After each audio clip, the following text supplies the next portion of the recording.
Kami, ID Cabang Banyumas, menghimbau buat kalian semua, jangan pasti bisa melawan virus corona.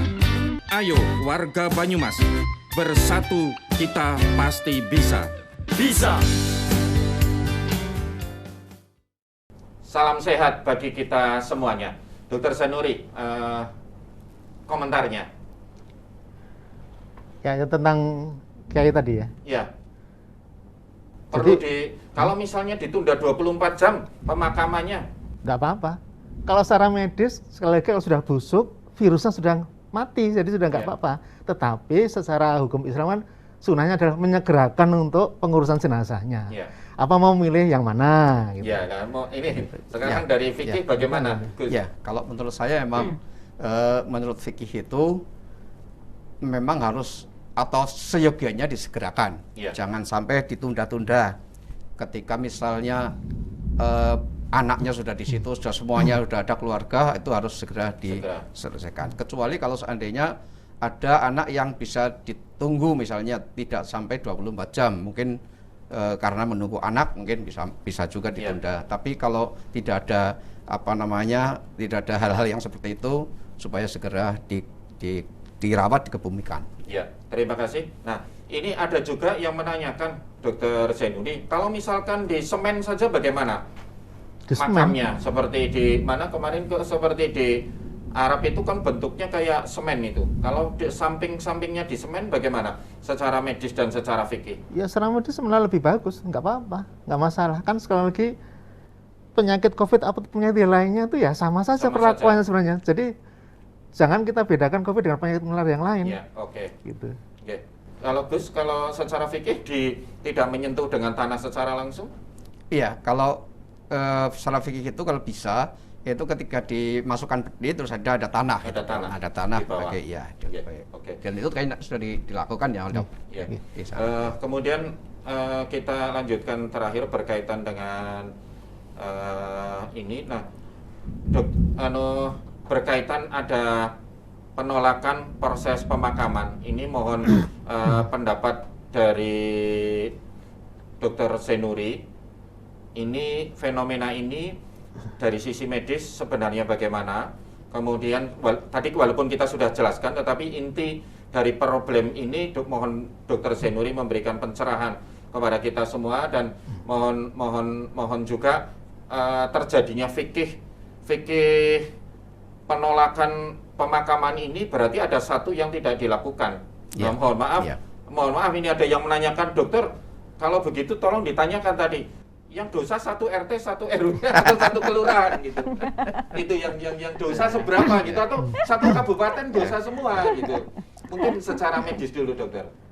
Yang tentang tadi ya. Ya, kenapa kan terjadi penolakan real ini? Ya, sekali lagi statement dokter. Ya, saya tidak sepenuhnya menyalahkan warga karena mereka tidak tahu. Ya.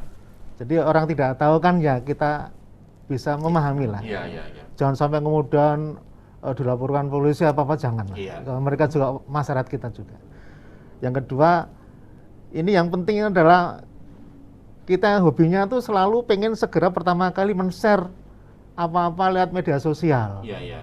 Ini sehingga apa-apa terus kemudian dipercaya, padahal belum tentu itu benar. Ya. Ya, sehingga orang percaya pada media sosial, bukan lagi percaya pada dokter, ulama, kiai, dokter. Jadi mereka percaya hanya pada media sosial. Ini seringkali dimanfaatkan oleh orang-orang yang tidak bertanggung jawab, bahkan juga untuk bisnis juga ini. Jadi berita-berita selama ini yang tentang COVID ini selalu yang diungkapkan yang menakutkan semua. Sedangkan yang sembuh-sembuh tidak pernah ada yang dilaporkan. Kemudian keluhan tentang kurangnya ini juga mungkin lihat media sosial begitu dianukan, sehingga ya akhirnya masalah udah di sini di mindsetnya sudah mengatakan bahwa ini adalah suatu penyakit yang sangat mengerikan. Nah ini ya, sehingga mereka kan jadi ketakutan. Terus juga cara penyebarannya seperti apa mereka juga nggak tahu. Sehingga seakan-akan mereka kalau peti lewat ya itu sudah menyebarkan kuman ini yang sebenarnya tidak benar. Ini harusnya kita luruskan semua. Kalau dari sisi medis, dokter, makam umum atau makam yang berpenyakit itu ada beda jarak dengan pemukiman penduduk enggak? Nanti Pak Kiai juga menambahkan karena Pak Kiai Gus Labib ini mantan kepala Depak juga, yang secara medis. Tidak ada beda, karena semua jenazah walaupun sehat setelah meninggal akan membusuk, itu juga membuat pertumbuhan bakteri mudah. Ya. Lain dengan virus. Virus ketika jenazah sudah mati, dia ikut mati. Ya, oke. Setelah itu mungkin penyakit virus ini kemudian, atau orang normal bisa dikuburkan, kemudian ini orang COVID dikuburkan, setelah meninggal ya statusnya sama. Ya.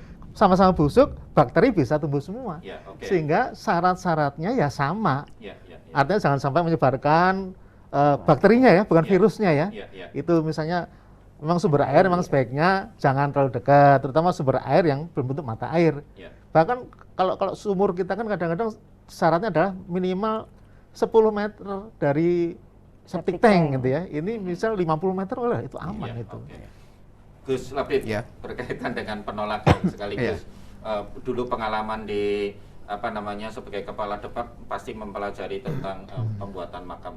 Ya, jadi yang pertama kali dengan penolakan itu saya sangat menyesalkan karena tadi Pak Dokter mengatakan karena ketidaktahuan mereka sebetulnya. Kalau sudah diberitahu saya kira insya Allah ya tidak ada masalah. Ya. Kalau seandainya ini tadi penolakannya kemudian tidak bisa dikubur, itu memang dosa semua. Kami karena kemudian bisa dikubur ya mudah-mudahan dimaafkan yang tadinya menolak gitu, kira-kira begitu. Ya, itu yang pertama seperti itu. Yang kedua sebetulnya yang meninggal justru termasuk syahid akhirat itu. Ya. Jadi ada syahid dunia akhirat itu ketika orang perang kaitannya dengan membela agama, syahid dunia akhirat yang itu tidak perlu dimandikan, tidak perlu dikafani, tapi dengan pakaiannya apa adanya kemudian tidak disolati langsung dikubur. Akan tapi karena ini syahid akhirat, maka tetap ada pengurusan jenazah seperti mulai dari memandikan, mengkafani, menyolati dan kemudian mengubur. Jadi justru kalau syahid itu insya Allah diampuni dosa-dosanya. Gitu. Jadi orang ini mulia kalau menurut saya. Ya. Jangan kemudian malah ditolak nih yang Ya. orang mulia karena mati karena wabah, mati karena sakit perut, mati karena tenggelam. Ya itu syahid akhirat. Ya. Saya kira itu. Ya. Ya. Kemudian untuk Dokter Wahyu ini, Dokter, ini juga ada penolakan, ada pasien yang sudah memang PDP kemudian positif. Di 14 hari prosedur medis dilakukan swab 2 kali berturut-turut, kemudian hasilnya negatif. Secara medis oleh dokter dinyatakan ini sembuh nih. Kemudian ada juga masyarakat menolak untuk pulang ke lingkungannya juga. Nah, menurut Dokter Wahyu, kalau swab ini sudah negatif, memang benarkah itu sembuh? Benarkah swab itu bisa dijamin kebenarannya paling tidak 80%, sehingga ini aman untuk pulang, tidak nulari tetangga sebelah rumah? Ya, terima kasih Dr. Nugroho. Jadi tentang pemeriksaan untuk penegakan diagnosis, kemudian memonitor, itu sebetulnya sudah ditetapkan oleh pemerintah ya, dalam hal ini oleh Kemenkes. Jadi untuk pertama kali masuk gitu pada saat dia dianggap sebagai PDP, kemudian ada tanda gejala, itu memang akan dilakukan swab dari nasofaring dan orofaring. Kemudian kita periksa untuk deteksi virus dengan RT-PCR ini. Nah, kalau nanti hasilnya positif, nanti kan akan masuk ke dalam isolasi gitu ya. Nah, setelah 14 hari kemudian kan nanti harus kita periksa lagi, dan ini pemeriksaannya juga dua kali berturut-turut. Jadi hari pertama dan hari kedua. Jadi ada syaratnya adalah ada jangka waktu 24 jam antara swab yang di 14 hari ini. Nah, kalau dalam swab ini 14 hari kemudian itu nanti kemudian kok hasilnya dua-duanya negatif, maka yang bisa dinyatakan adalah virusnya ini sudah nggak ada di situ. Itu. Jadi sudah tidak ada pada pasien. Tidak ada di dalam tubuh tidak pasien. ada di dalam tubuh pasien. Jadi ya mestinya gitu pasien itu sembuh tidak, itu kan sebetulnya lebih kepada gejala klinis gitu. Jadi yang penting adalah pasien ini itu sudah tidak menularkan karena sudah tidak ada virus di dalam tubuhnya gitu. Hanya yang mungkin yang harus tetap dipahami adalah bisakah dia pulang lah malah ketularan sama tetangga-tetangga yang nengok kan gitu. Dianggap sudah sembuh, kemudian ditengok beramai-ramai, tidak tahu kita tetangganya itu apakah ada yang membawa virus atau tidak. Nah itu. Jadi tetap sekali lagi physical distancing itu harus tetap kita jaga gitu. Gitu dokter. Pemirsa, tadi ya sudah ada 2 poin. Yang pertama mengenai pemakaman jenazah secara medis, segala SPO yang dilakukan oleh dokter dan timnya itu adalah untuk keamanan ya, tetapi tidak akan memberikan efek penularan. Kemudian secara fikih juga itu semuanya dibenarkan ya, bahkan jenazah adalah karena meninggal karena wabah adalah termasuk syahid dan berdosa kalau kita tidak melakukan proses pemakaman. Yang ketiga, pasien-pasien yang pemeriksaan 14 hari, swab 2 kali, hasilnya negatif, berarti di dalam tubuhnya sudah tidak ada virus, sehingga tidak menimbulkan risiko penularan. Kita tidak boleh mengucilkan, kita tidak boleh menolak. Ya, nah itu pemirsa, mohon bisa dipahami inti dari permasalahan yang kita bicarakan malam ini. Ya, yang terakhir untuk teman-teman dokter, teman-teman perawat, teman-teman laboratorium dan semua penunjang yang ada di rumah sakit, ya, terutama yang beragama Islam, tetap semangat, kita niatkan beribadah kepada Allah Subhanahu wa taala. Ya, kemudian ini mumpung ada Pak Kiai Gus Labib, kita tanya bagaimana sih teman-teman medis, perawat, dokter, staf di laborat seandainya sudah menggunakan APD lengkap di dalam proses jaga, ini masuk waktu sholat, proses wudhunya, beribadahnya secara fikih bagaimana? Ya, kita simak penjelasan dari Gus Labib. Terima kasih, Dok. Jadi kaitannya dengan tugas medis yang memakai APD, itu saya tanya, katanya seharian itu nggak bisa dilepas. Tidak bisa ya? Tidak bisa lepas, karena kalau dilepas ya sudah dibuang gitu ya. Oleh sebab itu di sini bisa menggunakan sholat tidak memakai wudhu dan tayamum. Ceritanya ada suatu ketika Aisyah istri Nabi itu kalungnya hilang, padahal kalung itu pinjam dari saudarinya ya Asma binti Abu Bakar. Nah, ketika hilang maka Rasulullah memerintahkan beberapa orang sahabat untuk mencarinya. Tengah-tengahnya mencari, kemudian waktu sholat datang, tidak disebut waktu sholat apa. Waktu sholat datang mereka belum wudu dan ternyata tidak ada air. Pada saat itu tidak ada atau belum ada syariat tayamum, jadi hanya wudu. Nah, kemudian mereka bersepakat untuk sholat tanpa wudu. Nah, dari hadis ini yang riwayat Bukhari dan Muslim, maka kemudian ahli fikih kemudian membuat namanya sholat lihurmatil wakti, sholat menghormat waktu, karena tanpa wudu atau tanpa tayamum. Nah, karena medis ini tidak mungkin melepaskan, otomatis tidak mungkin wudu. Ada air tapi berhalangan menggunakan air, ya. Ada debu tapi berhalangan menggunakan debu, tanpa wudu, tanpa tayamum. Sholat, waktu sholat masuk, sholat seperti biasa. Kalau zuhur ya 4 rakaat menghadap kiblat seperti biasa, dengan pakaian itu. Nah, setelah sholat seperti itu, nanti ada salah satu daya pada pengganti 2 konversi. Menurut mazhab Syafi'i, orang ini harus mengulang sholatnya karena belum sah, karena pada saat itu tidak punya wudu, tidak punya tayamum, maka diulang. Nah, kalau mazhab Ahmad itu mengatakan tidak perlu mengulang. Jadi yang kepada nggak mengulang. Ya, pokoknya sholat pada saat itu apa adanya, karena bisanya seperti itu ya sudah sholat seperti itu. Maka kemudian ada Imam Syafi'i perlu diulang, kalau Ahmad tidak perlu diulang. Ini yang pertama. Kalau seandainya mungkin pagi sampai sore melewati 2 sholat, itu kayak gitu. Lihurmatil waktu zuhur, asar.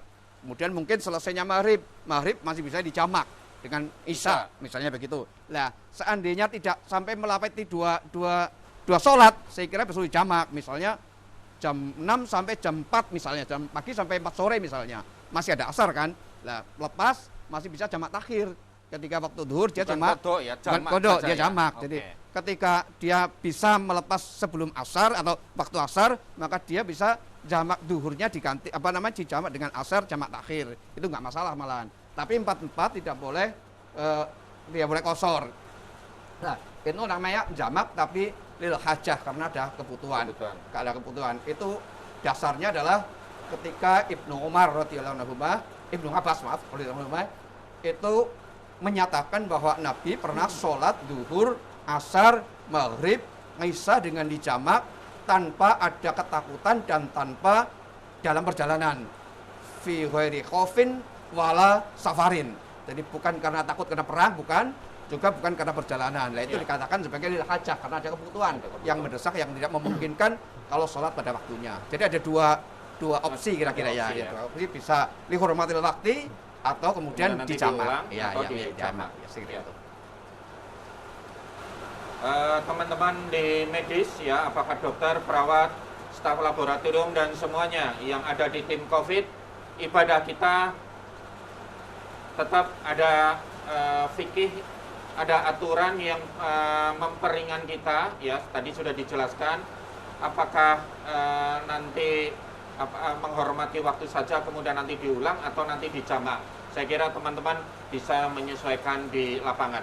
Sebagai closing statement, mohon Dr. Zainuri. Ya, sekali lagi masyarakat tidak usah khawatir terhadap pemakaman jenazah COVID karena pemakamannya sama seperti dengan jenazah-jenazah yang lain.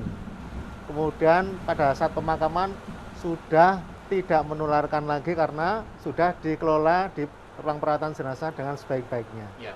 Jadi mohon kepada masyarakat tidak usah panik, tidak khawatir ketika ada suatu jenazah dengan COVID. Dari penderita COVID. Kemudian kepada yang pihak pemakaman ya, kalau memang belum siap makamnya jangan terburu-buru untuk dibawa. Ya. Tidak masalah. Yang penting sekali lagi semua sudah tertutup sehingga tidak akan menular kemana-mana. Ya. Terima kasih Dr. Zainuri. Kemudian Dr. Wahyu, closing statement. Mungkin buat para pemirsa sekalian, jadi tetap saja kita harus waspada, tapi tidak perlu panik. Yang penting adalah masing-masing dari kita itu menjaga kesehatan diri kita, kemudian social distancing atau physical distancingnya tetap dijaga. Kalau mau melakukan pemeriksaan laboratorium, jangan lupa untuk konsultasi dulu dengan dokter. Jadi jangan melakukan pemeriksaan mandiri karena nanti barangkali malah menjadi salah yang diperiksa. Pak Kiai, ada closing statement himbauan? Terima kasih, Cok. Jadi meneruskan apa yang dikatakan oleh Pak Dokter itu, yang pertama jangan gelisah, tapi kemudian tenang. Karena menurut Ibnu Sina, beliau mengatakan al-wahmu nisful da, bahwa kegelisahan itu separuh dari penyakit. Kemudian wal itminanu nisfud dawa, ketenangan itu separuh dari obat. Dan kemudian kesabaran wasobru bidayatus syifa, sabar itu permulaan dari kesembuhan. Nah, jadi saya kira seperti itu, jangan panik, tapi lakukan sebagaimana yang himbauan dari pemerintah untuk jaga jarak, kemudian belajar di rumah, bekerja di rumah, dan beribadah juga di rumah. Ya. Pemirsa, demikian sudah cukup lengkap A sampai Z pembahasan kita tentang COVID-19. Kepada Gus Labib, Dr. Wahyu, dan Dr. Zainuri, terima kasih atas waktunya. Kepada teman-teman di depan, ya para dokter, perawat, staf penunjang lainnya, baik di laborat, gizi, dan lain sebagainya, tetap semangat, ya, bersatu kita pasti bisa. Terima kasih, salam sehat bagi kita semua. Assalamualaikum warahmatullahi wabarakatuh.